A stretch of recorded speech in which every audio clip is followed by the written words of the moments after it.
ত্রয়োদশ জাতীয় সংসদ নির্বাচনের জন্য ২৩৭ আসনে সোমবার মনোনীত প্রার্থীর নাম ঘোষণা করে বিএনপি।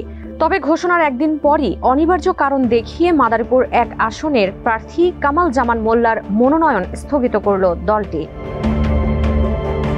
৪ নভেম্বর মঙ্গলবার বিকেলে বিএনপির জ্যেষ্ঠ যুগ্ম মহাসচিব রুহুল কবির রিজভী স্বাক্ষরিত প্রেস বিজ্ঞপ্তিতে জানানো হয় বিষয়টি।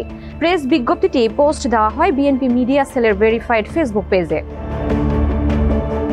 এতে বলা হয়েছে, সোমবার গুলশানে বিএনপি চেয়ারপারসনের কার্যালয়ে বিএনপির মহাসচিব মির্জা ফখরুল ইসলাম আলমগীর এক সংবাদ সম্মেলনে ত্রয়োদশ জাতীয় সংসদ নির্বাচনে দলীয় মনোনয়ন প্রাপ্তদের নাম ঘোষণা করেন।